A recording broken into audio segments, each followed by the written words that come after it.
ورحمة الله وبركاته. وعليكم السلام ورحمة الله وبركاته. اللهم صل على محمد وعلى آل محمد كما صليت على إبراهيم وعلى آل إبراهيم إنك حميد مجيد.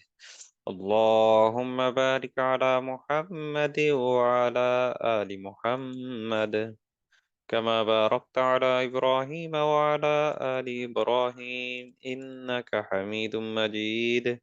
الحمد لله رب العالمين، والصلاة والسلام على سيد الأنبياء والمرسلين وعلى آله وأصحابه أجمعين. أما بعد، فإن أصدق الحديث كتاب الله، وأحسن الهدي هدي محمد صلى الله عليه وسلم، وخير الأمور عواصمها، وشر الأمور محدثاتها، وكل محدثة بدعة، وكل بدعة ضلالة، وكل ضلالة في النار. ভালো আছেন সবাই? জি আলহামদুলিল্লাহ। ওস্তাদ ভালো আছি, আপনি ভালো আছেন? আলহামদুলিল্লাহ আলা কুল্লি হাল, সব অবস্থায় ভালো আছি। দেখতে দেখতে আমরা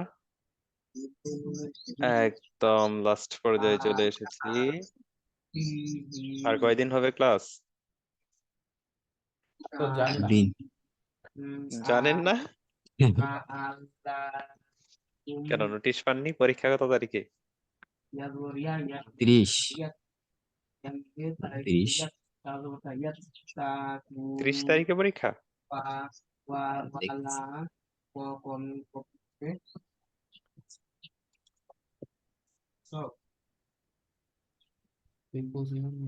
28 তারিখে। 28 তারিখ কি বার? 28 তারিখ বৃহস্পতিবার। বৃহস্পতিবার। আজকে কি বার? আজকে সোমবার। সোমবার, মঙ্গলবার, বুধবার, বৃহস্পতিবার। তাহলে আগামীকাল আমাদের কি লাস্ট ক্লাস? জি। বৃহস্পতিবার ফিকহুস সিয়াম ও যাকাত কোর্সের সকল দেখাই। বিজ্ঞপ্তিটা নেই মনে হয় না আপনাদের কাছে।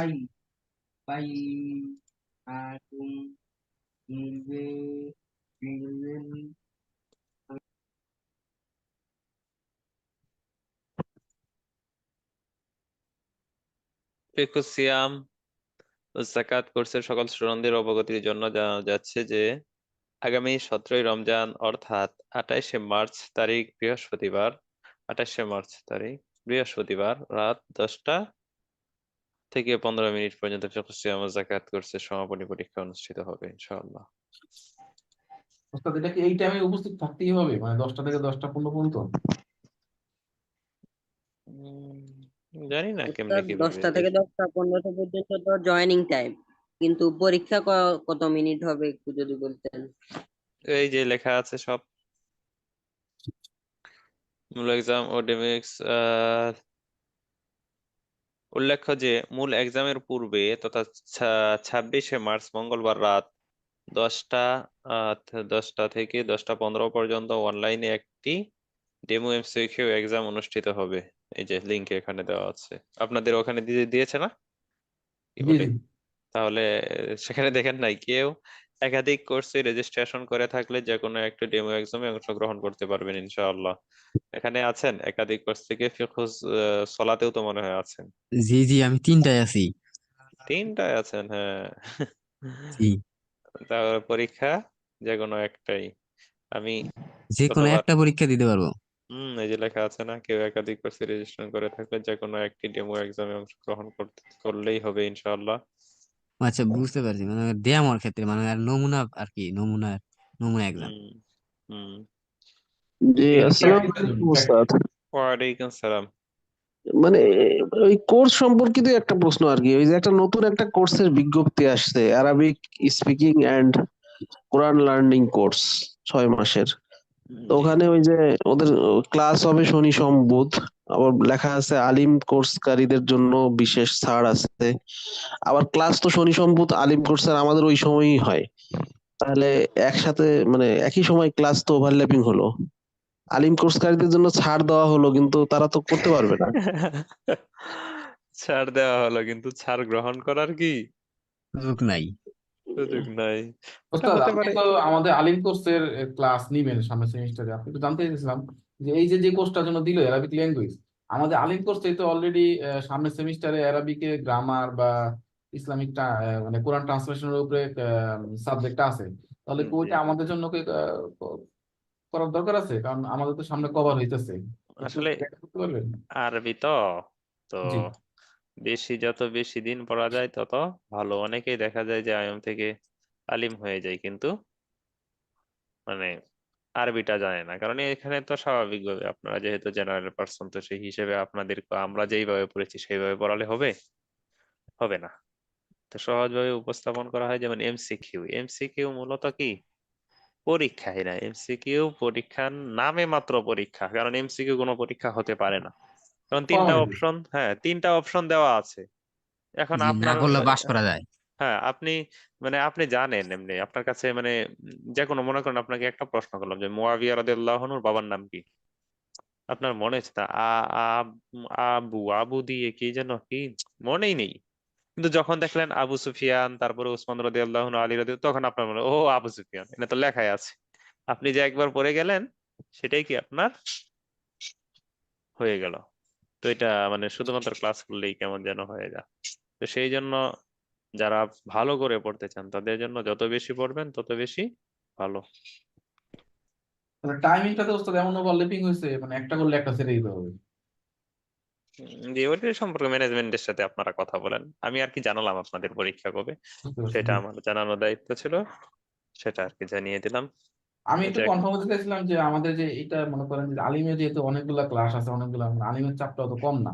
তো সেই ক্ষেত্রে এটা যদি আমরা না করি, সেক্ষেত্রে এটার যে পড়াশোনা এটা কি আলিম কোর্সের মধ্যে কভার হবে কিনা? কারণ সামনে যে সাবজেক্ট গুলো আছে, কোরআন তর্জমা, কোরআন ট্রান্সলেশন, তারপরে অ্যারাবিক গ্রামার, আমি দেখছি কয়েকটা সাবজেক্ট আছে আর কি, বেশ কিছু একদম জি। সেমিস্টার মতো, মানে আমার কভার কি হবে এটা না করলেও?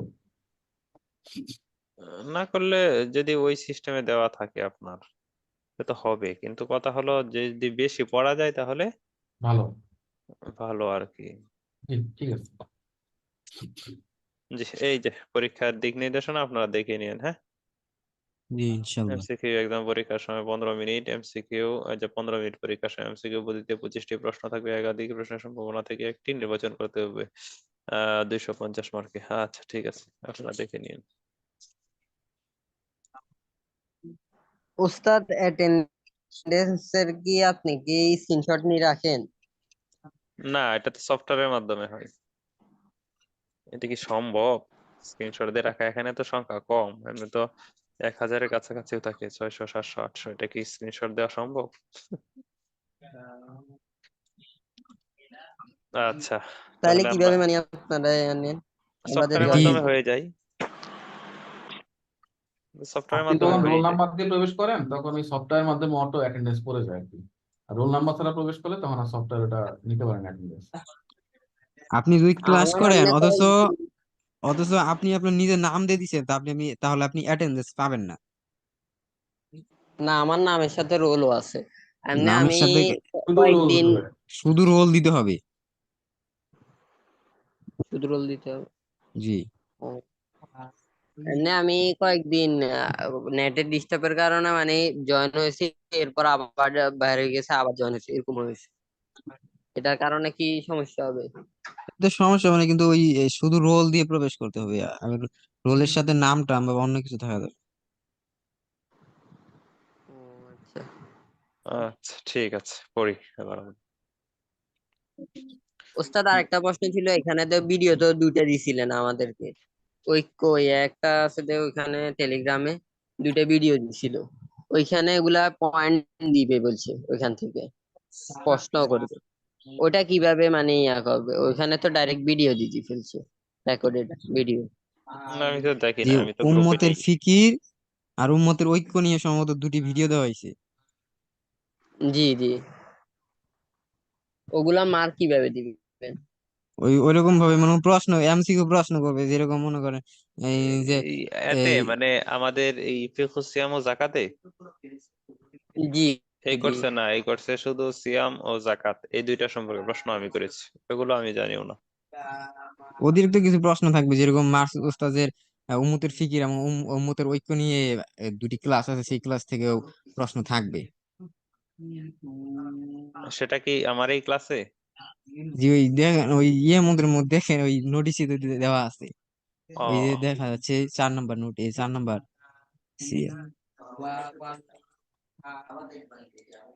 প্রত্যেকটি পরীক্ষার ক্ষেত্রেই মার্কস ওস্তাদের ওই উম্মতের ঐক্য, উম্মতের ফিকির ওই দুটি। দুটা ওই দুটা ক্লাসের উপরে 10 মার্ক থাকবে, লেখা আছে।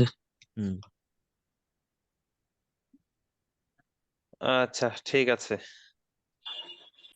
এই যে বিজ্ঞপ্তি দিয়েছেন অ্যাটেন্ডেন্সের ব্যাপারে, তো মোহরের ব্যাপার যেটা, এটা তো আলোচনা হয়েছে আমাদের, তো এখানে এখন দেখে নিয়ে তো এই পর্যন্ত মুখে বলে গিয়েছিলাম।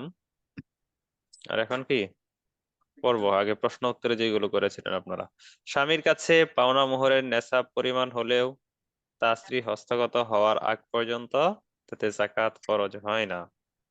হস্তগত হওয়ার পর যদি আগে থেকেই মহিলার নেশাবযোগ্য সম্পদ থাকে, তাহলে সেই সম্পদের সাথে মিলিয়ে যদি পূর্ণ 1 বছর অতিক্রান্ত হয়ে থাকে, তথা জাকাতের টাকাটা হাতে আসলে এটার উপর আলাদা কি 1 বছর অতিক্রান্ত হতে হবে না। মনে করেন কোনো মহিলার কাছে কোনো মহিলা 75,000 বা 80,000 টাকার মালিক, তো সেই মহিলার মনে করেন বছর অতিক্রান্ত এখনো হয়নি, এর আগে স্বামীর 1 লাখ টাকা চলে আসলো মোহরানা হিসেবে, মানে যেটা বাকি ছিল আগে দেয়নি সেটা চলে আসলো।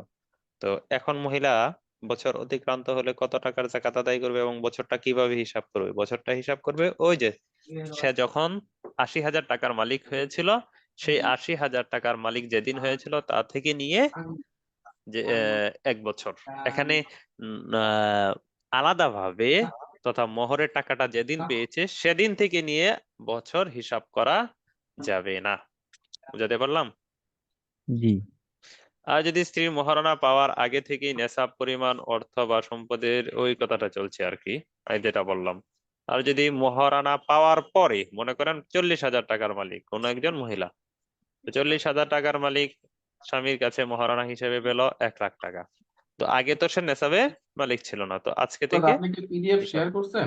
মনে হয় রং হ্যাঁ, স্ক্রিনশট করা আছে। হ্যাঁ দেখতে পাচ্ছেন না আপনারা? না, না স্যার, লগ ইন আপনার করছি, ওই হোয়াটসঅ্যাপ দেখা যাচ্ছে।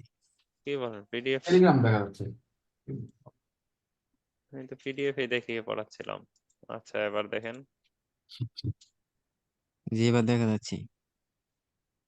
জি। তো যেদিন মোহরটা হাতে আসলো সেদিন থেকে যদি তিনি মোহরের টাকা মিলিয়ে আগের টাকার সাথে মিলিয়ে নেসাবের মালিক হন, তাহলে সেদিন থেকে জাকাতের হিসাব করবেন, তথা বছরের শুরু এখান থেকেই হিসাব হবে। হজের উদ্দেশ্যে কিংবা ঘরবাড়ি নির্মাণ, ছেলে বিয়ে শাদীর জন্য ইত্যাদি প্রয়োজনীয় যে অর্থ সঞ্চয় করা হয়, বা মনে করেন ছেলে মেয়ে বিবাহে দেওয়ার উদ্দেশ্যে যেই স্বর্ণ রাখা হয়েছে সেই স্বর্ণের উপর যাকাত ওয়াজিব হবে 1 বছর অতিক্রান্ত হলেই। সঞ্চিত অর্থ পৃথকভাবে কিংবা অন্যান্য যাকাতযোগ্য সম্পদের সাথে যুক্ত হয়ে নেশাব পরিমাণ হলে কিংবা নেশাবের এবং নেশাবের উপর 1 বছর অতিবাহিত হলে যাকাত খরচ হবে। বছর পূর্ণ হওয়ার আগেই যদি খরচ হয়ে যায় তাহলে যাকাত খরচ হবে না। তথা মনে করেন আপনি 90,000 টাকার মালিক হলেন প্রথম রমজানের দিন, তো আগামী রমজানে প্রথম রমজানে আপনি কি আপনার উপর জাকাত খরচ হবে। তো 90,000 টাকার মালিক হয়েছিলেন, কিন্তু বছর শেষ হওয়ার আগেই, মানে বছর শুরু হওয়ার আগেই, রমজানের 2-1 মাস আগেই আপনি 40,000 টাকার মালিক। এখন রমজান যেদিন হয়েছে সেদিন মনে করেন আপনি 50,000 টাকার মালিক, যেদিন দ্বিতীয়বার যখন রমজান এসেছে, তো আপনার উপর জাকাত খরচ হবে না। কারণ কি আপনার কাছে নেশাবটা নেই।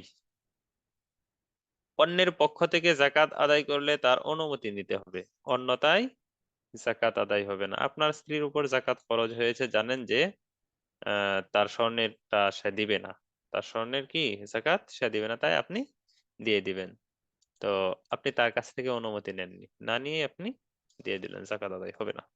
গৃহের আসবাবপত্র যেমন খাট, পালং, চেয়ার, টেবিল, ফ্রিজ, আলমারি ইত্যাদি, এবং গার্হস্থ্য যে সমস্ত জিনিসপত্র আছে, হাঁড়ি পাতিল ডেক থালাবাটি, অনেক বড় বড় ডেক মনে করেন, এগুলো যত মূল্যবানই হোক না কেন এগুলোর উপর যাকাত খরচ হবে না।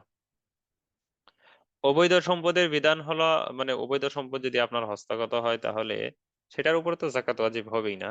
তো সেটার করণীয় কি এ সম্পর্কে বলা হচ্ছে, অবৈধ সম্পদ যখন আপনার হস্তগত হবে তখন সেই সম্পদ যার কাছ থেকে আপনি অবৈধভাবে হস্তগত করেছেন তার কাছে ফিরিয়ে দিবেন। যদি না পান তাকে, তাহলে সওয়াবের নিয়ত সদকা করে দিবেন।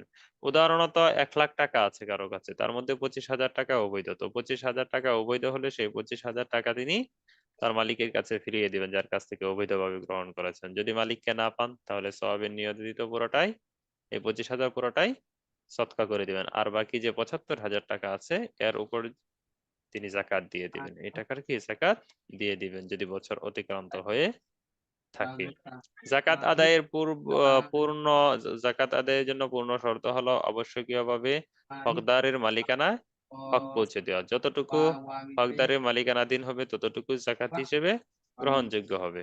মনে করেন আপনার উপর 1 লাখ টাকা জাকাত আসলো, মানে 1 লাখ টাকার মালিক আপনি, 1 বছর অতিক্রান্ত হয়েছে, তো আপনার উপর জাকাত আসবে কত? 2,500 টাকা। তো আপনি দিলেন 2,000 টাকা। যে ওরে ওরে আর কত দিব, 2,000ই দিলাম। তো 2,000 টাকা যদি দেন তাহলে আপনার 2,000 টাকার জাকাত আদায় হলো, 1 লাখ টাকার জাকাত আদায় হলো না, 80,000 টাকার কি জাকাত আদায় হলো। সুতরাং হকদারের কাছে পৌঁছানোর খরচ তাকেই দিতে হবে। তো এখন আপনি চাচ্ছেন, মনে করেন যে হকদারের হকটা আপনি পৌঁছে দিবেন, বিকাশের মাধ্যমে আপনি আপনার আত্মীয়কে টাকা পৌঁছে দিবেন, বা রকেটের মাধ্যমে বা নগদ অন্যান্য যে উপায়ের মাধ্যমে টাকা পাঠানো হয়, তো এতে খরচটা বহন করবেন আপনি। তো গতকাল বলেছিলাম যদি সে দাবি করে থাকে, সে যদি অনুনয় বিনয় করে যে আমাকে ভাই যদি তোমার জাকাতের টাকাটা দিতে তাহলে আমি উপকৃত হতাম, তো তার কথায় যদি আপনি অনুনয় বিনয়ের ক্ষেত্রে যদি দিয়ে থাকেন, বা কোনো মাদ্রাসায় চাইলো আপনাকে, কি কোনো মাদ্রাসার গোরাবা ফান্ডে চাইলো আপনার জাকাত এসেছে মনে করুন মোটা অঙ্কের 20 লাখ টাকা, তো এই 20 লাখ টাকা তিনি চাচ্ছেন, এখন আপনি 20 লাখ টাকা দিতে গেলে তো আপনি স্বাভাবিকভাবে আপনার দ্বারে কাছে যারা আছে সেই দেশে যেখানে আপনি অবস্থান করছেন সেখানেই দিবেন। তো এখন আপনি যে মাদ্রাসার ব্যাংকে মাদ্রাসার অ্যাকাউন্টে পাঠাচ্ছেন, রকেটে পাঠাচ্ছেন, বিকাশে পাঠাচ্ছেন, এই ক্ষেত্রে আপনি যদি খরচ দিতে পারেন তাহলে তো আলহামদুলিল্লাহ, যদি না দেন তাহলে সমস্যা নেই, এটা হচ্ছে তার দাবির পরিপ্রেক্ষিতে। আর যদি নিজের পক্ষ থেকে দেন তাহলে আপনাকে জাকাতের টাকা থেকে বিকাশ বা নগদ কি কাটা যাবে না, এটার জন্য আলাদা ফি আপনাকে অবশ্যই দিতে হবে।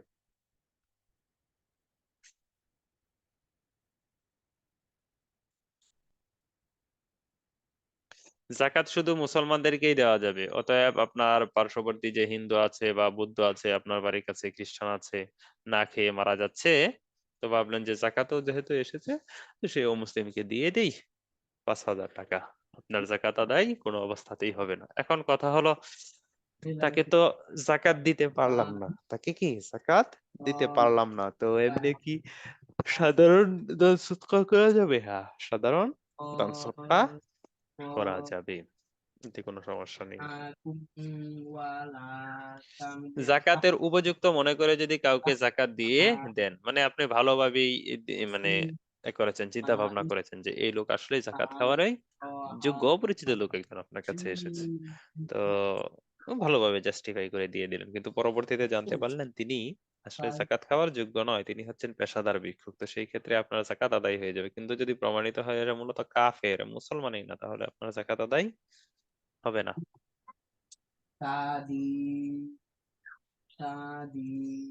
কার ওখান থেকে সাউন্ডটা আসছে? কয়েকবার চেষ্টা করেছি কিন্তু মিউট হয়ে যায়, যখন মানে এ করতে চাই তখন মিউট হয়ে যায়।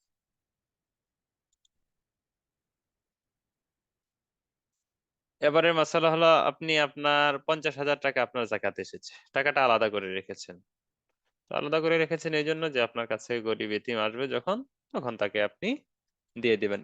এই মাসালাটা হচ্ছে ওই সমস্ত ব্যক্তিদের জন্য যে সমস্ত ব্যক্তি জিজ্ঞাসা করেন যে ওস্তাদ জাকাতের টাকা কতদিন পর্যন্ত রেখে দেওয়া যাবে, কতদিন পর্যন্ত বিলম্ব করে দেওয়া যাবে, ওই যে তাদের ক্ষেত্রে এই ঝামেলাটা শুরু হবে। জাকাত আপনার উপর ফরজ হয়েছে, যখনই ফরজ হয়েছে তখনই আপনি দিয়ে দিবেন, কিন্তু যদি বিলম্ব করেন দেখেন কি সমস্যাটা হতে পারে। মনে করেন আপনি ঘরে রেখে কোথাও গেলেন, ঘরের মধ্যে তালা দিয়ে যাননি, তো চোর এসে জাকাতের টাকা নিজেই খেয়ে ফেললো, চোরে কি খেয়ে ফেললো, তখন আপনার কি বিপদ হবে? আপনি যে জাকাতের টাকাটা আলাদা করে রেখেছেন যে আপনার কাছে গরিব আসবে, এসে বলবে যে ভাই আমাকে আপনি যদি কিছু দিতেন তাহলে আমি উপকৃত হতাম, এই ধরনের কথা বলবে, তখন আপনি টাকা দিবেন আর বলবেন জি ভাই আমার জন্য দোয়া করিয়েন। আপনি এই যে এখলাস উদ্দিনের সাথে বসে আছেন টাকাটা ঘরের মধ্যে নিয়ে, এই টাকাটা এখন মুখলিসতার সাথে ইখলাসের সাথে কি চোর সাহেব নিয়ে গেল, সেই ক্ষেত্রে আপনার জাকাত আদায় হবে না। বলতে পারেন আমি তো টাকা তো আলাদা করে রেখেছি, আমি কি টাকাটা আলাদা করে রেখেছি, একদম সহি নিয়তে রেখেছি। হ্যাঁ রেখেছেন, কিন্তু আপনি তো হকদারের কাছে পৌঁছে দেননি। টাকা এটা হচ্ছে গরিবের হক, তো আপনি তো তাকে দেননি, আপনি তার হক মেরেছেন। তো যার হক মেরেছেন তার হক কি আপনি আদায় করবেন না? অবশ্যই আপনাকে আদায় করতে হবে। জাকাত গ্রহণকারীকে একথা জানানোর প্রয়োজন নেই যে এটা জাকাতের টাকা। এটা গত ক্লাসে 2 দিন পর্যন্ত বলেছি, আপনার আত্মীয়কে টাকা দিবেন তো সে তো নিবে না, সে নিবে না জাকাতের টাকা বললে, তো হাদিয়া স্বরূপ বলে আপনি দিয়ে দিবেন আর অন্তরে জাকাতের নিয়ত করবেন, কোনো সমস্যা নেই। এখন এমন কিছু বিষয় আপনাদের সামনে উল্লেখ করা হবে যে সমস্ত জিনিসের উপর জাকাত ওয়াজিব হয় না, কিন্তু মনে হয় কি কখনো কখনো যে ইয়া তো মানে মূল্যবান জিনিস, আর ইয়ার উপর কি জাকাত আসবে না। তো এইগুলো মূলনীতিতে চলে গিয়েছে মূলত, তবে এখানে বিস্তারিতভাবে উল্লেখ করা হয়েছে। এক, বসবাসের ঘর বাড়ি। আপনার 50 লাখ টাকা দামের একটা ঘর বাড়ি, একটা ঘর বাড়ি আছে, একটা বাড়ি আছে, তো এর উপর জাকাত আসবে না? এর উপর জাকাত আসবে না, তবে এই বাড়ির কারণে আপনার উপর হজ ফরজ হয়ে যাবে, যেহেতু প্রয়োজনের অতিরিক্ত কি এত বড় বাড়ি কি লাগে, এত বাড়ি ঘর কি লাগে না। দুই, ভাড়া দেওয়া ঘর বাড়ি। আপনি ভাড়া দেন, আপনার 3টা বাসা আছে, আপনার 3টা বিল্ডিং আছে, সেখানে মনে করেন 300 রুম আছে, তো সেই 300 রুম আপনি ভাড়া দেন। তো এই সরাসরি রুমের উপর আপনার জাকাত আসবে না, বরং এই 300 রুম থেকে, ফ্ল্যাট থেকে আপনার যে টাকা অর্জিত হবে সেই টাকার উপর আপনাকে জাকাত দিতে হবে। 3, ব্যবহারের কাপড় চোপড়, চাদর, বিছানা ইত্যাদি মূল্যবান মূল্যবান কাপড় আপনি ব্যবহার করেন, 500 টাকা গজ, 3000 টাকা গজ কাপড় পরিধান করেন, চাদর একটা 4000 টাকা দামে, তো এগুলোর উপর জাকাত আসবে না। ঘরের আসবাবপত্র যেমন ফার্নিচার, ফ্রিজ, ওয়াশিং মেশিন, মানে বিলাসিতার জন্য আপনি এগুলো রেখেছেন আর কি, অনেক কিছু, সবকিছু আপনার ঘরের মধ্যে আছে, তো এগুলোর উপর জাকাত আসবে না। 5, বাহন যেমন প্রাইভেট কার, মোটরসাইকেল, সাইকেল, তবে এইগুলো যদি আপনি ভাড়া দিয়ে থাকেন, প্রাইভেট কার আপনি ভাড়া দেন, মোটরসাইকেল আপনি ভাড়া দেন, তাহলে সেই ভাড়ার উপর আপনাকে জাকাত দিতে হবে। ঘরে রাখা খাবারের জিনিসপত্র যেমন চাল, ডাল, গম, আলু, পেঁয়াজ, এগুলো খাবারের জন্য মনে করেন আপনি রেখেছেন, যে পেঁয়াজের দাম তো বেড়ে যায়, পেঁয়াজের দাম কি কয়েকদিন পর পরে বেড়ে যায়, তো আপনি 3 মণ পেঁয়াজ কিনে রেখেছেন ঘরের মধ্যে। তারপরে চাল, হ্যাঁ ভাবলেন যে চালের দাম কোন সময় কি বেড়ে যায়, 50 মণ কিনে রেখে দিলেন, তো এই ক্ষেত্রে এগুলোর উপর জাকাত আসবে না।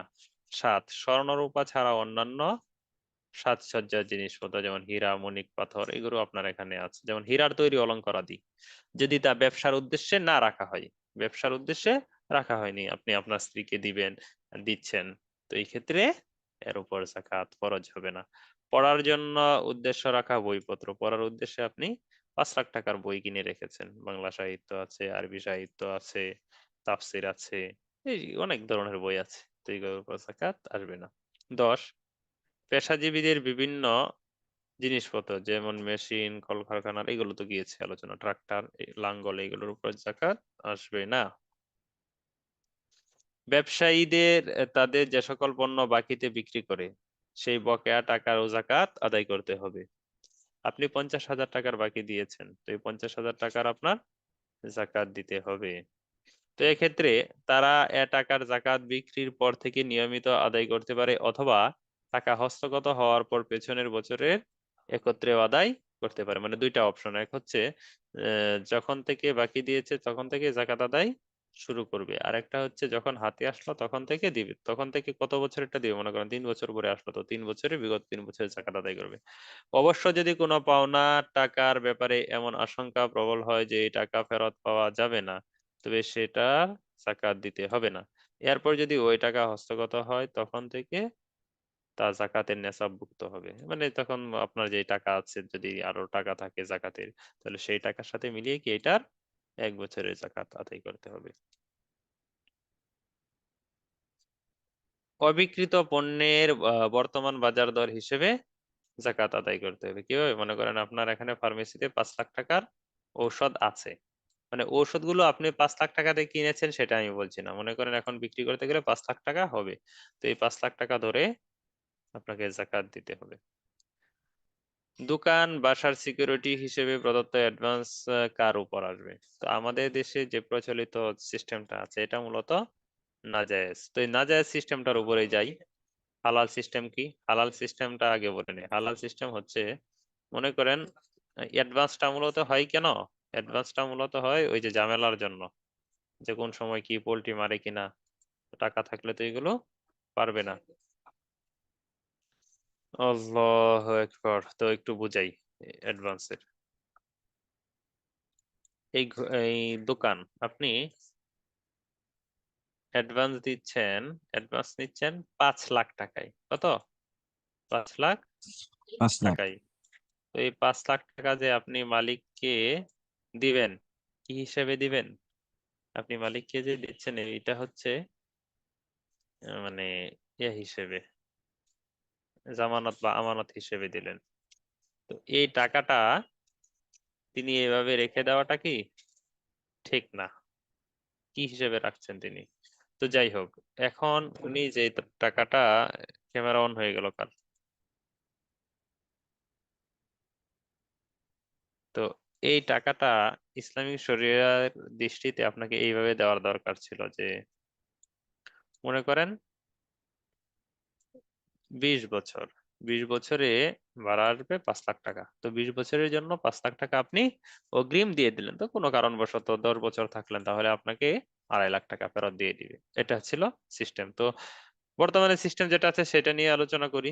জায়েজ না জায়েজ সেটা আমাদের মূল বিষয় না। মূল বিষয় হচ্ছে অ্যাডভান্সের জন্য যে টাকাটা মালিককে আপনি দিলেন, সেই টাকার জাকাত কে আদায় করবে? তো এক কথায় উত্তর হবে, এই টাকার মালিকে আদায় করবে। এই টাকার মালিককে? এই টাকার মালিক তো যিনি নিজে দিয়েছেন, যিনি ভাড়া নিয়েছেন, তিনিই মালিক। কারণ কিভাবে? কারণ হলো তাকে তো আবার ফেরত দিয়ে দিবে যখন সে চলে যাবে। মালিক মানে যখন ভাড়াটিয়া চলে যাবে তখন তাকে টাকাটা দিয়ে দিবে, ফেরত দিয়ে দিবে। তো সেই হিসেবে এই টাকার মালিক সে নিজেই। তো টাকার মালিক যে জাকাত দিবে, তো সেই জাকাত কি অন্য কেউ দিবে?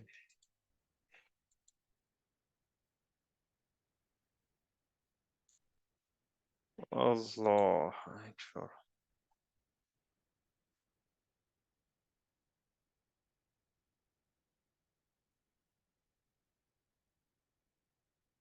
প্রভিডেন্ট ফান্ডের উপর। তো প্রভিডেন্ট ফান্ডের উপর জাকাত আসে কিনা, এটা দুই প্রকার। গতকালকে বললাম, আবার বলছি, দুই প্রকার। এক হচ্ছে স্বেচ্ছায়, আর একটা হচ্ছে মানে অনিচ্ছাকৃত, বাধ্যতামূলক।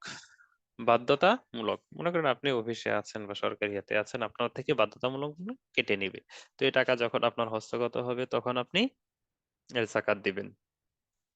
আর যেটা মনে করেন স্বেচ্ছায়, আপনি স্বেচ্ছায় রেখেছেন, সেই টাকার প্রতি বছরের টাকা আপনাকে দিয়ে যেতে হবে, কারণ আপনার স্বেচ্ছায় হয়েছে বিষয়টা। এরপরে যেই মশলাটা উল্লেখ করা হয়েছে, এটা মানে কিছু অসাধু ব্যক্তি যদি কেউ করে থাকে আর কি, সবাই করে বিষয়টা এমন না, যদি কেউ করে থাকে তাহলে তাদের জন্য প্রযোজ্য। টিভি চ্যানেল, তো ধর্মভিত্তিক কিছু টিভি চ্যানেল যদি দাবি করে যে আমরা এই টিভিটা চালাতে আমাদের প্রতি মাসে 20 লাখ টাকা খরচ হয়, প্রতি মাসে কি 20 লাখ টাকা খরচ হচ্ছে। তো 20 লাখ টাকা যেহেতু খরচ হচ্ছে এই টিভিটা চালাতে, এই টিভিটার মাধ্যমে আমরা ইসলাম প্রচার প্রসার করছি, তো এখন এটা আমাদের চালাতে কষ্ট হচ্ছে। আপনারা আপনাদের সামর্থ্য অনুযায়ী আপনাদের যাদের উপর জাকাত আসে, জাকাতের একটা মোটা অংশ আমাদের এই টিভি চ্যানেলকে দিয়ে দিন। আমাদেরকে এই টিভি চ্যানেলকে দিয়ে দিন। আপনি এই টিভি চ্যানেলকে যদি দিয়ে দেন আপনার জাকাত আদায়ের উদ্দেশ্যে, তাহলে কোনো রকমই আপনার এই জাকাত আদায় হবে না। বুঝে শুনে কাজ করতে হবে। সরকারি বেসরকারি বিভিন্ন দল আপনার কাছেও আসবে, এসে বলবে যে আমরা অনেক সেবা সংস্থা, আর আমরা তো জাকাতের টাকা নেই, নিয়ে মানুষের সেবা করি। তো তাদেরকে আপনি জাকাত দিবেন না, যদি মনে হয়ে থাকে, যদি আপনার কাছে 100% ধারণা হয়ে থাকে, আপনি মনে করে থাকেন যে তিনি যথোপযুক্ত স্থানে জাকাতটা আদায় করে দেন, তাকে জাকাতটা পৌঁছে দেন তার মালিকের কাছে, তাহলে সেই ক্ষেত্রে আপনি দিতে পারেন।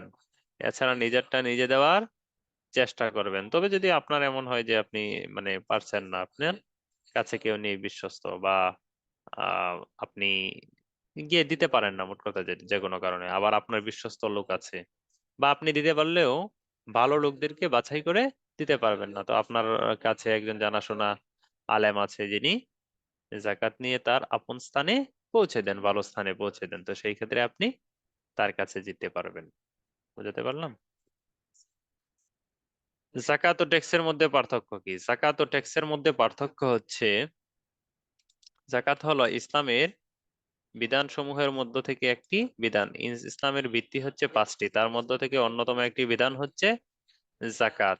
তো এই জাকাতটা কোনো দণ্ড নয়। জাকাতটা কি কোনো দণ্ড নয়, বরং এটা ইবাদত। এটা সরাসরি ইবাদত। নামাজ যেমন ফরজ, জাকাতটাও তেমন ফরজ। তো জাকাতের সাথে নামাজের কোনো পার্থক্য নেই ফরজতার দিক দিয়ে। ফরজের দিক দিয়ে কি এই দুইটার মধ্যে মৌলিক কোনো পার্থক্যই নেই। আর ট্যাক্স কি? ট্যাক্স হচ্ছে সরকারের পক্ষ থেকে আহ, যেটা গ্রহণ করে, সরকার নিজের পক্ষ থেকে যেটা গ্রহণ করে। জাকাত ও ট্যাক্সের মধ্যে আরো অনেক পার্থক্য আছে, যেমন জাকাত ইসলামের পঞ্চম একটি বিধান, ফরজ বিধান, আর ট্যাক্স সরকারের পক্ষ থেকে ফরজ, এর পক্ষ থেকে ফরজ নয়, আল্লাহ তাআলার পক্ষ থেকে ফরজ নয়। জাকাত যাকে ইচ্ছা তাকে দেওয়া যায় না। জাকাতের নির্দিষ্ট, তারপর জাকাতের নির্দিষ্ট কি সম্পদের মালিক হতে হয়, নির্দিষ্ট দিন অতিবাহিত হতে হয়। পক্ষান্তরে ট্যাক্সের ক্ষেত্রে নির্দিষ্ট মানে নির্দিষ্ট ভাবে কোনো বছর অতিক্রান্ত হওয়ার কোনো শর্ত নেই, তারপর নির্দিষ্ট টাকার মালিক হওয়ার শর্ত নয়, নির্দিষ্ট পার্সেন্ট নেওয়ার কোনো শর্ত নেই, নির্দিষ্ট ভাবে কাউকে দিতে হবে, কাউকে দেওয়া যাবে না, এমনই কোনো বিধিনিষেধ নেই। এই হচ্ছে ট্যাক্স। ট্যাক্স সরকার নিয়েছে, মনে করেন একজন গরিব, একজন ধনী 50 কোটি টাকার মালিক, তাকে বললো 1 কোটি টাকা দিয়ে দাও। তো এখানে কোনো হিসাব টিসাব নেই, সরাসরি 1 কোটি টাকা নিল তিনি। তো সরকারি 1 কোটি টাকা নিয়ে কি করবেন? 1 কোটি টাকা নিয়ে মনে করেন একটু পদ্মা সেতু দিল, আর একটু যমুনা সেতুতে দিল, আর একটি আহ কমলাপুরের রেল গেটে দিল, আর মনে করেন 1 লাখ টাকা হিন্দুদেরকে দিল। এতে কোনো সমস্যা আছে? এতে কোনো সমস্যা নেই। অথবা কোনো স্থানে রাস্তা ভেঙে গিয়েছে, সেই রাস্তা মেরামতের কাজে টাকাটা দিয়ে দিল, এতেও কোনো সমস্যা নেই, এটা দিতে পারেন।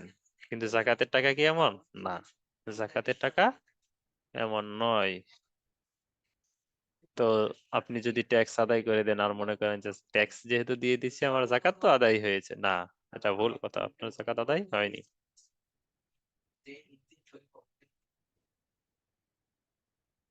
তো অ্যাকাউন্টে যদি আপনি টাকা জমা করে দেন ব্যাংকের মধ্যে, ফিক্সড যেটা যে ধরনের ডিপোজিট হয়ে থাকুক না কেন, বা যে ধরনের হয়ে থাকুক না কেন, মানে ব্যাংকের অ্যাকাউন্ট গুলোর নাম আছে না, সেভিং অ্যাকাউন্ট, কারেন্ট অ্যাকাউন্ট, ওই ধরনের যে কোনো অ্যাকাউন্ট হয়ে থাকুক না কেন, আপনার জাকাত আদায় করতে হবে।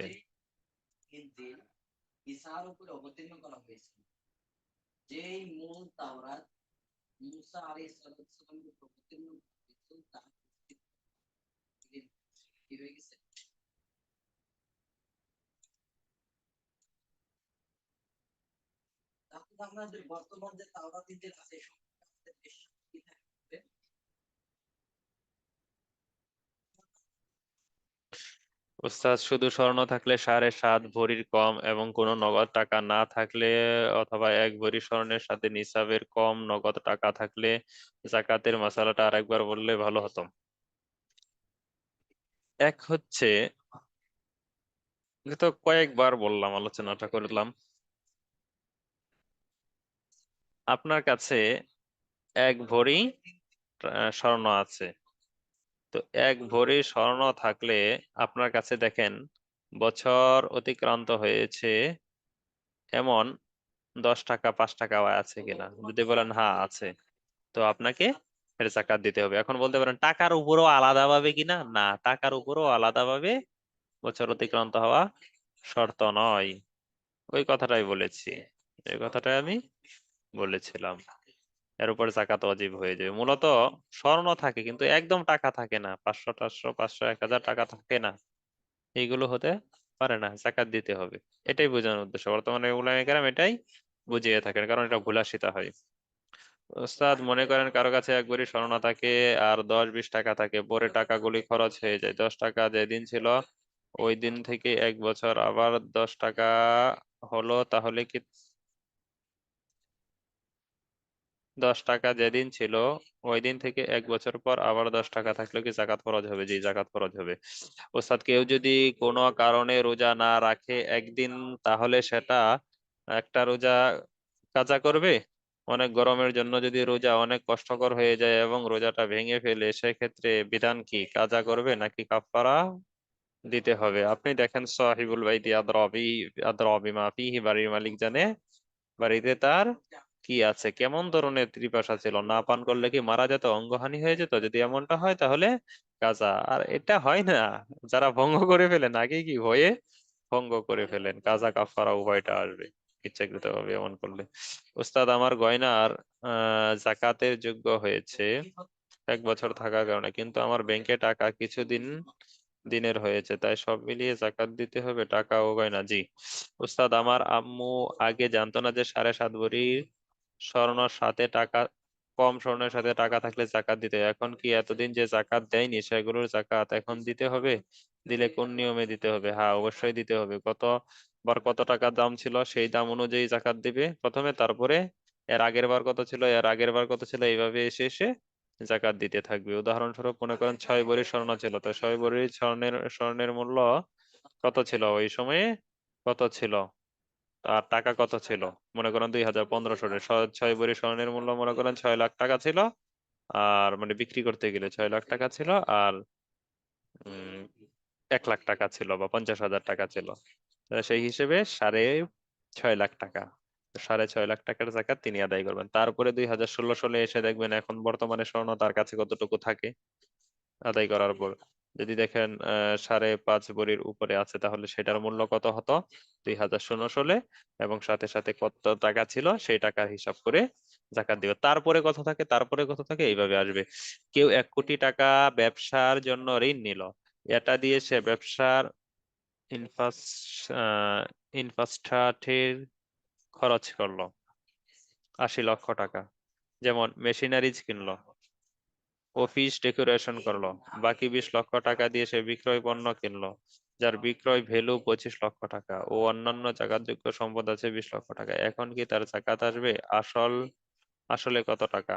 1 কোটি টাকা নিয়ে যে তিনি মেশিনারিজ কিনলেন এবং অফিসের ডেকোরেশন করলেন, মানে অফিসটা সাজালেন, তো এটার উপর জাকাত নেই। জাকাত হবে যে 20 লক্ষ টাকার পণ্য ক্রয় করেছেন সেই পণ্যের উপর, এবং যেটা মানে বর্তমানে বাজার মূল্য কত, 25 লাখ টাকা, এই 25 লাখ টাকার উপর, এবং অন্যান্য যে সম্পদ আছেন 20 লাখ টাকা, সেই 20 লাখ টাকার উপর। তার মানে 25, 20, 45 লাখ টাকার উপর তার জাকাত আসবে, মেশিনারিজের উপর জাকাত আসবে না। আসসালামু আলাইকুম উস্তাদ। ওয়ালাইকুম আসসালাম। আমাদের বাড়িতে কয়েকজন ভাড়াটিয়া আর্থিকভাবে ঝামেলার কারণে কয়েক মাসের ভাড়া দিতে পারে নাই, এখন আবার ভাড়া দিতে পারছে, কিন্তু আগের পাওনা টাকাগুলো দেওয়ার মতো সামর্থ্য নেই। এখন এই টাকা জাকাত হিসেবে কাটিয়ে দিতে পারবো না? এই টাকা আপনি জাকাত হিসেবে কেমনে কাটিয়ে দিবেন? আর যদি না পারি তাহলে কি কি করলে এই টাকাটা জাকাত হিসেবে কাটানো যাবে? কারণ টাকাটার পরিমাণও বেশি, আবার প্রেসার দিয়ে কারো কাছ থেকে টাকা আদায় করা আমাদের নজিরের খারাপ লাগে। যদি এমন হয়ে থাকে যে আপনি, আপনার যে ভাড়াটি আপনার বাড়িতে আছে, মনে করেন তিনি 70-80 হাজার টাকা কি আপনার এখানে ঋণী, আপনি তার কাছে 70-80 হাজার টাকা পান। এখন তিনি কিছুটা সচ্ছলতা পেয়েছেন যে বর্তমানে যে রুম ভাড়া মনে করেন 10,000 টাকা, 5,000 টাকা, সেটা আদায় করতে পারছেন, কিন্তু পিছনেরটা তিনি কোনো অবস্থাতে আদায় করতে পারছেন না। তো কিছুদিন সুযোগ দেন, যদি দেখেন না পারেই না, তাহলে সে জাকাত খাওয়ার একজন যোগ্য মানুষ হয়ে থাকে, যদি আপনার দৃষ্টিতে হয়ে থাকবে, এটাই স্বাভাবিক। তখন আপনি তাকে জাকাত দিয়ে দিবেন। জাকাত দিয়ে দিলে সে আপনার সেই জাকাতের টাকাটা কি আপনাকে, যে জাকাতের টাকাটা পেল সে, তো সে তো সেই টাকার মালিক হয়ে গেল। তারপর সে আপনাকে ভাড়া হিসেবে টাকা দিয়ে দিবে, ভাড়া হিসেবে টাকাটা দিয়ে দিবে। এখন বলতে পারেন ওই যে ওই টাকাটা থেকে দিল, ওই টাকাটা না, টাকা টাকার দ্বারা নির্দিষ্ট হয়ে যায় না, টাকা দেওয়াটা কি টাকা নির্দিষ্ট হয়ে যায় না। এটাও একটা মাসালা। মনে করেন আপনাকে আমি 10,000 টাকা দিলাম, তো ওই 10,000 টাকায় আমাকে দিতে হবে বিষয়টা এমন না। আপনি আমাকে 10,000 টাকা যদি দিয়ে দেন তাহলে যথেষ্ট। এখানে সেই না 10 টাকা 1,000 টাকা নোট না 500 টাকা নোট, সেটা লক্ষণীয় বিষয় না। তো আপনি সেই প্রশ্ন আমাকে করেন না যে ওইটা তো আমারটা থেকে দিল না, আপনারটা থেকে দিল না। আপনার জাকাত আপনি জাকাত হিসেবে দিয়েছেন, তারপরে সে আপনাকে দিয়েছে। জি ভাই, কি বলতে চাচ্ছিলেন? তো আপনি তো ওই যে ওইখানে বললেন যে যে 1 কোটি টাকা থেকে 80 লক্ষ টাকার ইনফ্রাস্ট্রাকচার বিল করলো আর 20 লক্ষ টাকার পণ্য কিনলো। এখন এই 20 লক্ষ টাকার পণ্য যেটা 25 লক্ষ টাকা দাম আসে, জি, সেটার উপর জাকাত দিতে হবে, কিন্তু এই টাকাটা তো তার ঋণ করা টাকা দিয়ে পণ্য কিনলো। তো যেহেতু তার ঋণটা দিয়েই দিতে হবে এই পণ্য থেকে, তাহলে কি এটার উপর জাকাত আসবে? আগে বুঝি। আমি আবার গতকাল হ্যাঁ হ্যাঁ বুঝেছি, গতকালের ক্লাসে গিয়েছে আমাদের, গতকালের ক্লাসে কি দিয়েছে। গিয়েছে আলোচনাটা যে ঋণ দুই প্রকার, একটা হচ্ছে প্রয়োজনের জন্য আর একটা হচ্ছে উন্নতির জন্য। এখন বলেন, ব্যবসার ঋণটা কি প্রয়োজনের উন্নতির ভিতর জন্য। না উন্নতির জন্য? উন্নতির জন্য। উন্নতির জন্য। জি, এই ঋণ ধর্তব্য না, এই ঋণ ধর্তব্য না। যদি এটা ধর্তব্য হয় তাহলে বড় লোক কারো উপর জাকাতই আসবে না। বলেন, বড় লোক যারা বিল্ডিং টিল্ডিং করে, তারপর ওই যে মেশিনারিজ কিনে, কারখানা করে, তারা কি ব্যাংকিং লোন নেয় না? তো সবারই ব্যাংকিং লোন আছে। এই ক্ষেত্রে কেউ বলে থাকেন যে 1 বছরের যেই মানে কিস্তিতে, যদি কিস্তিতে সেটা দেওয়া লাগে তাহলে 1 বছরের থেকে কাটতে পারবে। উদাহরণস্বরূপ 1 বছরে মনে করেন 2 লাখ টাকা দিতে হবে কিস্তি, তাহলে এই 2 লাখ টাকায় হবে। তো এই কথাটাও তেমন একটু মানে সবাই গ্রহণ করেন না, সবাই কি এটা গ্রহণ করেন না, সেই জন্য আর সেটা বললাম না। এমনও পাবেন, আপনারা কি এমনও পাবেন যে 1 বছরের কাটা যাবে, তো সেটা আর বললাম না, সেটা না বলাই ভালো। তাহলে যে বুঝাতে পার ঋণটা আমি করলাম সেই ঋণটার উপরে আমার জাকাত দিতে হবে, মানে একটা এক্সট্রা খরচ। জি জি জি জি, ওই ঋণ দিয়ে কোনো নেই, কারণ এই হিসাব করলে ভাই জাকাত আসবে না। এই না, হিসাব করলে কি আমার তো আলাদা সম্পদ আছে, ব্যবহারযোগ্য জাকাতযোগ্য সম্পদ, এক্সট্রা 20 লাখ টাকা, যেটা সম্পত্তি হতে পারে, নগদ টাকা হতে পারে, স্বর্ণ হতে পারে, আলাদা তো জাকাতযোগ্য সম্পদ আছে। কিন্তু হুম ওই ঋণটা করে তো আমি একটা জিনিস কিনলাম, আর ওই হুম জিনিসটা বিক্রি করে আবার ঋণটা আমি পরিশোধ করে দিব। তো টাকাটা তো পুরোটা আমার না, যেহেতু টাকাটা আমার না, সেক্ষেত্রে আমার আসলে খরচা, যেহেতু টাকাটা আমার না, টাকাটা আমাকে দিয়েই দিতে হবে, সেক্ষেত্রে এটার উপরে জাকাত হয় কিভাবে? ওই এটাই একটা মূলনীতি যে প্রয়োজনের মূলত জাকাতটা আসে কখন? প্রয়োজনের অতিরিক্ত টাকা থাকলে তখন না ভাই? জি ভাই। প্রয়োজনের জি। অতিরিক্ত যখন থাকে, তো আপনার এটা প্রয়োজনের অতিরিক্ত গিয়ে আপনি ঋণ করতেছেন, এই ঋণ করার কোনো প্রয়োজন ছিল না। আপনার কি প্রয়োজন ছিল? প্রয়োজন ছিল ছিল না। না। তো এটা সম্পূর্ণ একটা অগ্রগতির জন্য, এই উন্নতি অগ্রগতির ঋণ ধর্তব্য নয়। তবে বললাম যে 1 বছরের ক্ষেত্রে কেউ ধরে থাকেন। বুঝাতে পারলাম? এটা জি। আপনার পাবেন, এটা বিভিন্ন স্থানে কি মশলাটা পাবেন। জি, ঠিক আছে। সোনার নিসাবের সাথে কিছু টাকা আছে, টাকাটারও কি বছর অতিক্রান্ত হবে?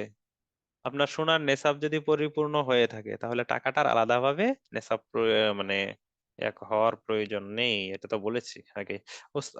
উস্তাদ কোনো কারণে যদি একটা রোজা না রাখতে কোনো কারণে কেন, আপনি কোনো কারণে মানে আপনি কারণটা বের করে নাকি কোন কারণে রাখেন নাই, কারণটা কি? যে সব কারণে রোজা ভঙ্গ করা যায় এমন কোনো কিছু? কোন কারণে আপনি রোজাটা রাখে? কোনো কারণে যদি একটা রোজা না রাখে, ও ভাঙ্গা না, না রাখে, না রাখলে তো কাজা, যদি রেখে ভঙ্গ করে তাহলে সেই ক্ষেত্রে কি কাজা এবং কাফফারা। আর যদি রেখে ভঙ্গ করে তাহলে সেই ভঙ্গের কারণটা আগে জানতে হবে, সেই কারণ অনুযায়ী কাজা বা কাফফারা কোনটা আসবে সেটা দেখতে হবে, কোনো কারণে বললে হবে না। উস্তাদ আমার গয়নার জাকাতের যোগ্য হয়েছে 1 বছর থাকার কারণে, কিন্তু আমার ব্যাংকে টাকা কিছুদিন হয়েছে, তাই সব মিলিয়ে জাকাত দিতে হবে টাকা ও গয়না? জি। কেউ যদি 10 রোজার সাহরি খাওয়ার আগে নিয়ত করলো 10ম রোজাটি রাখবে না, আসলে সাহরি খাওয়ার আগে নিয়ত করলো 10ম রোজাটি রাখবে না, না রাখার কারণ ইচ্ছাকৃত, এখন কি সে কাজা নাকি কাফফারা আদায় করবে? কাফফারা আদায় করলে এটা কোন ক্যাটাগরিতে কাফফারা হবে? সে সাহরি খালো রোজা না রাখার নিয়তে, রোজা না রাখার নিয়তে, তো সেই ক্ষেত্রে তো রোজাটার সে রাখলোই না, রোজাটা সে রাখলোই না, কাজা আসবে। উস্তাদ অনেকেই তো এই কারণ বা সেই কারণ দেখিয়ে রোজা রাখেন না, তাদের ক্ষেত্রে বিধান কি উস্তাদ? তাদের ক্ষেত্রে বিধান আল্লাহ তাআলার কাছে, আল্লাহর কাছে দিবে না কি দিবে। টাকার ক্ষেত্রে কি বছর অতিক্রান্ত হবে? বছর শেষে সোনার সাথে যে টাকায় থাকো জাকাত দিতে হবে, একটু বুঝিয়ে বললে ভালো হলো। আলাদাভাবে বছর অতিক্রান্ত হতে হবে এই বিষয়টা এমন না। আপনার মনে করেন টাকা আছে, তো টাকার উপর মনে করেন জাকাত মানে মানে বছর অতিক্রান্ত হচ্ছে, তো তার শেষে মানে বছরটা শেষ হওয়ার আগে আপনার কাছে স্বর্ণ যোগ হয়েছে, অ্যাড হয়েছে, অথবা আপনার কাছে স্বর্ণ আছে জাকাত যোগ্য, জাকাত পরিমাণ, তারপরে টাকা যোগ হয়েছে, মনে করেন জাকাতের যখন মানে বছরটা যখন অতিক্রান্ত হবে এর একদিন আগে 2 দিন আগে, তো সেইটাও এর মধ্যে অ্যাড হবে। এটার মধ্যে আলাদাভাবে বছর অতিক্রান্ত হওয়ার কোনো প্রয়োজন নেই। উস্তাদ, নিসাবের চেয়ে কম স্বর্ণ থাকলে যদি বছর থেকে জমা টাকা না থাকে তাহলে এর বিস্তারিত আলোচনা হয়েছে। আমার এক আত্মীয় স্মরণ আছে, তাকে জাকাত দেওয়া যাবে কি? আমার এক স্বর্ণ আছে, তাকে জাকাত, স্মরণ কি বোঝাতে যাচ্ছে? মনে হয় স্বর্ণ। তার স্বামী নেশা গ্রহণ তার স্বামী নেশা গ্রহণ করে তার সংসার ভালো করে চলে না, স্বর্ণ থাকলে তাকে আপনি জাকাত দিবেন কি করে? তার নিজের উপরেই তো জাকাত খরচ হয়ে যায়। উস্তাদ, কোন স্ত্রী তার স্বামীকে 1 লাখ টাকা দিয়েছে ব্যবসার জন্য, কিন্তু ব্যবসা থেকে যে টাকা আসে তা জীবন ধারণের জন্য সব লাগে, আলাদা লাভ থাকে না। স্বামী স্ত্রী পুরোপুরি টাকা ফেরত দিবে কি স্বামী স্ত্রীকে পুরোপুরি টাকা ফেরত দিবে কিনা তাও কোনো চুক্তি নেই। উল্লেখ্য, স্ত্রীর 12 আনি স্বর্ণ আছে। 12 আনা, 12 আনা, এখানে স্ত্রীর জাকাত কি আসবে ওস্তাদ? স্ত্রী তো জাকাত আসবেই, স্ত্রীর উপর তার ওই টাকাটারও উপর জাকাত আসবে, এবং সাথে সাথে কি 12 আনা স্বর্ণ যে এর উপরে তো আসতেছে বর্তমানে, আহ মানে 8 আনাই আধা ভরি।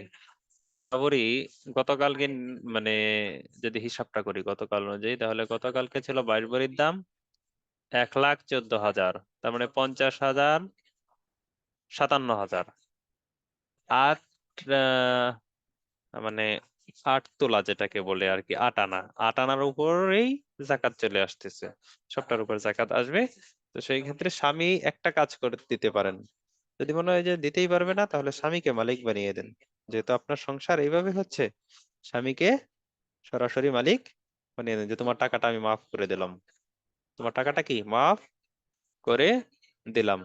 স্বামী যদি বিবেকবান হয়ে থাকে তাহলে কোনো সময় এই সমৃদ্ধি হলে আপনাকে দিয়ে দিবে, যদি বিবেকবান হয়ে থাকে, কারণ আপনি স্ত্রী হয়ে যেহেতু আপনার টাকা তাকে দিয়েছেন।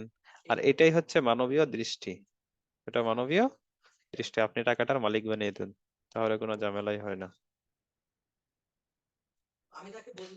কতটুকু সম্পদ থাকলে? বর্তমানে তো বললাম 75,000 টাকা বা সেই পরিমাণ স্বর্ণ বা রূপা। 1 ভরি কম সোনা আছে, কিছু টাকা আছে, অতিক্রান্ত হবে, এখানে টাকার বছর আলাদাভাবে নয়। বললাম, উত্তর তো কয়েকবার গিয়েছে। উস্তাদ, রোজার নিয়ত কি ফজরের আজানের আগে করতে হয়, সকালে করলে হবে না? রোজার নিয়ত তো বললামই, সেহরি খাওয়াই মানে কি রোজার নিয়ত। ধার দেওয়া টাকা কি জাকাতের নেসাবের মধ্যে ধরতে হবে?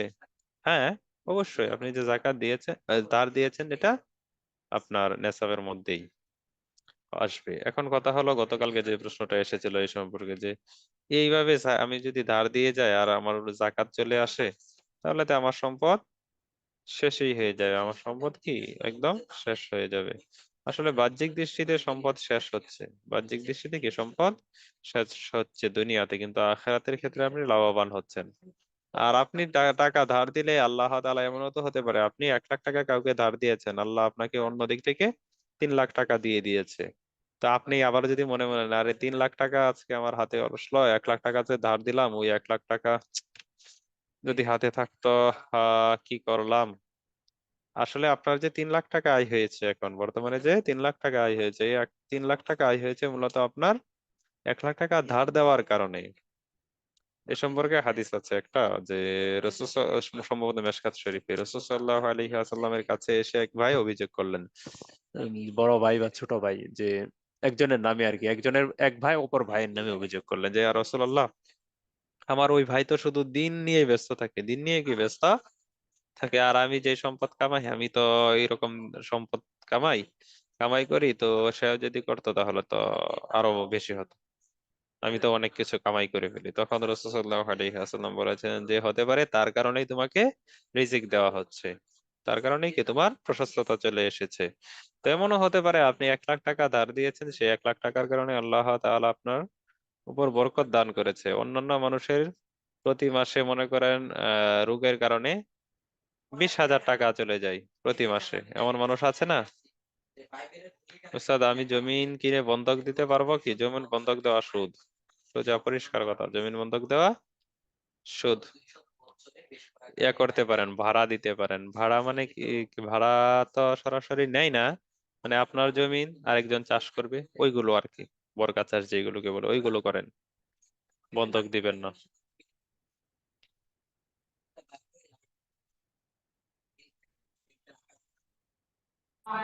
উস্তাদ প্রভিডেন্ট ফান্ডের ব্যাপারে একটু যদি বলতেন।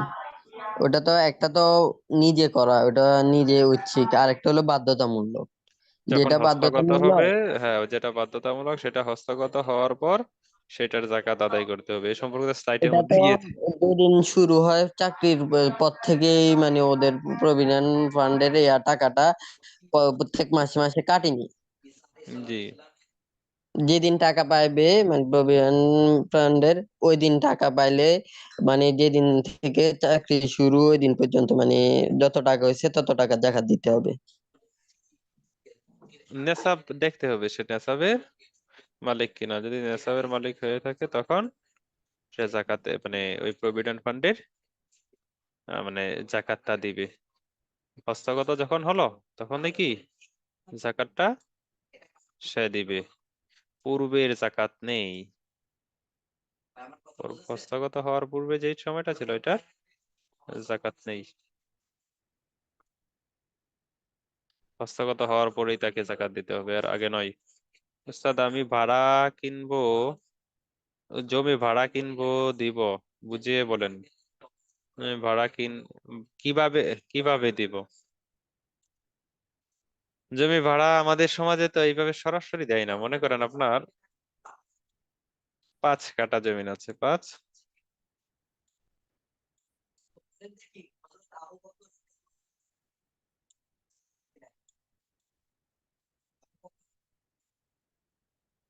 মাসিক হাত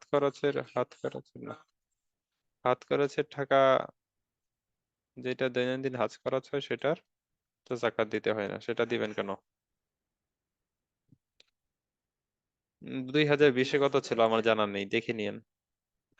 5 কাঠা আপনার জমিন, তো এই 5 কাঠা জমিন আপনি মনে করেন দিচ্ছেন, মানে কারো কাছে 2 সিজন চাষ করবে, 2 সিজন চাষ করবে, তো তাকে আপনি বলে দিলেন যে 2 সিজন চাষ করলে আপনি 5 কাঠা জমিনের বিনিময়ে আপনি আমাকে 10,000 টাকা দিবেন। 2 সিজন মানে কি 1 বছর, 10,000 টাকা দিবেন।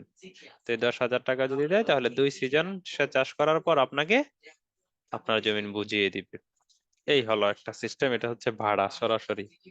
এটা হয় আমাদের সমাজে এইভাবে নয়, আমাদের সমাজে হয় ফসলের উপর, যে 5 কাঠা জমিনের উপর 5 মণ করে 2 সিজনে 10 মণ ধান দিবে, এইভাবে হয়।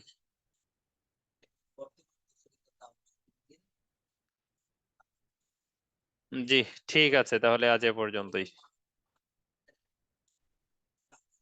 আগামীকাল আসছি। কথা ছিল জি। এই আপনার এই ক্লাসের যত ভিডিও বা মডিউল আছে পিডিএফ, এগুলো জি। কি সফটওয়্যার জারিয়ার উদ্দেশ্যে শেয়ার করা যাবে? হ্যাঁ অবশ্যই শেয়ার আমি যদি করা যায়। ইউটিউব বা কোথাও আপলোড করে কাউকে শেয়ার করে দিই সুন্দর করে সাজিয়ে, তা শেখার জন্য সমস্যা নাই তো? না না না, সমস্যা নেই, অনুমতি দেওয়া আছে, ঠিক আছে। অনুমতি দিয়ে দিলাম। এক্ষেত্রে কোনো কার্পণ্যতা নেই, কৃপণতা নেই। আমাদের যেখান থেকে ইউটিউবে ভিডিওগুলো আমরা ডাউনলোড করি ওখানে সুবিন্যস্ত সাজানো নাই। তো আমি চিন্তা করলাম আমি যদি প্লে লিস্ট আকারে সুবিন্যস্ত সাজাই দিই, আর সাথে অ্যাটাচমেন্ট গুলো দিই, আরো কিছু ব্যাখ্যা দিয়ে সুন্দর করে দিই যাতে শিখতে সুবিধা হয়, তাহলে তো ওইভাবে আমি নিজে যদি প্লে লিস্ট করে কাউকে দেই তো সমস্যা নাই তো? না ব্যাখ্যা, আমি বলি তাহলে, ব্যাখ্যা যেন কোনো, ব্যাখ্যা বলতে আপনার এই সিলেবাসে কোনো ব্যাখ্যা না, ব্যাখ্যা বলতে হচ্ছে যে ধরেন আমি মডিউলটা কোথা থেকে ডাউনলোড করব, এই মডিউলগুলো সবগুলো কিভাবে একসাথে পাওয়া যাবে, এগুলো আর কি। জি জি জি, তাহলে আপনি যদি সাজান, এখানে যেহেতু কিছুটা মানে সাজানো নেই, তাহলে আমাকে দিবেন, হ্যাঁ। লিঙ্কটা? হ্যাঁ আমাকে লিংক দিবেন এবং আমাকে মডিউল গুলো দিবেন, লিঙ্ক গুলো জি দিবেন। জি, অবশ্যই। হ্যাঁ, আপনার সাথে আমার যোগাযোগ কিভাবে হতে পারে? আমার নাম্বার আছে আপনার কাছে? জি না, নাম্বার নাই, আপনি যেভাবে চান সেভাবে করতে পারবো, নাম্বার বা টেলিগ্রাম, যেভাবে। তাহলে আহ, আমার হোয়াটসঅ্যাপে আপনি পাঠাবেন, আমার নাম্বারটা আপনাকে দিচ্ছি, আপনি আপনি আমাকে একটা এসএমএস দিন। জি ওস্তাদ, তাহলে আমার আমাকে নাম্বারটা দিবেন। দেন, আমি এখনই নেই। হ্যাঁ, দু একটা যদি এদিক সেদিক হয়, কারণ এগুলো প্রয়োজন আছে, এগুলো আবার সামনে তো পড়াবো, আগামী জি রমজানে যদি পড়াই বা এরপরে গত রমজানে পড়িয়েছি, তো সেই হিসেবে কি আর একটু সাজানো গোছানো হলে জি দরকার আছে। হ্যাঁ, আপনি আমাকে একটা এসএমএস দিন। নাম্বারটা দেন, তাহলে আমি একটু কনফার্ম করে আপনাকে এসএমএস দিই। জি, আপনি আমাকে করেন, এসএমএস করেন।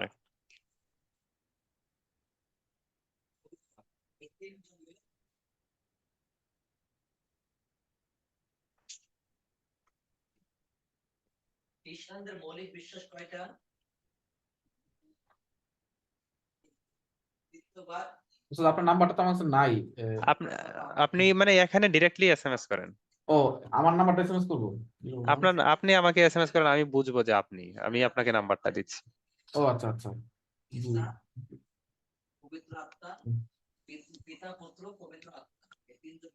জি ওস্তাদ।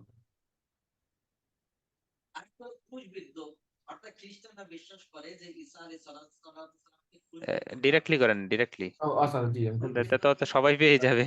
জি জি জি, আমি বুঝতে পারছি। 1 বছর না হলে, আপনি যে স্বামীকে যে দিয়েছেন, 1 বছর যদি অতিক্রান্ত না হয়ে থাকে এবং আপনার স্বর্ণের উপর যদি অতিক্রান্ত না হয়ে থাকে, টাকার উপর এবং স্বর্ণের উপর, তাহলে সেই ক্ষেত্রে আপনি আপনার টাকাটার উপর জাকাত দিতে হবে না।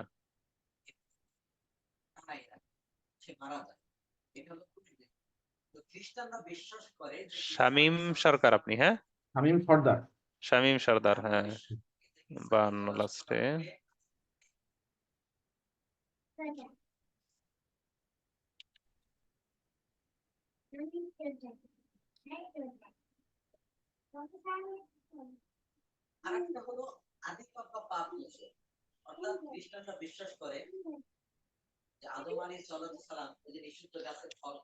হুম, হোয়াটসঅ্যাপ নাম্বার না আপনার এটা? আমার এটা হোয়াটসঅ্যাপ নাম্বার, হোয়াটসঅ্যাপে নক করেন।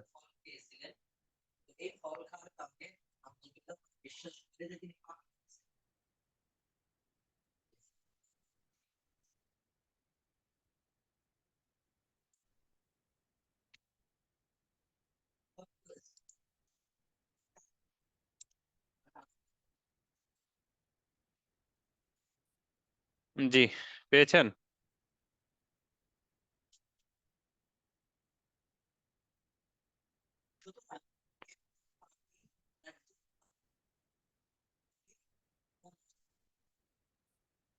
জি, ঠিক আছে, তাহলে আজ এ পর্যন্তই।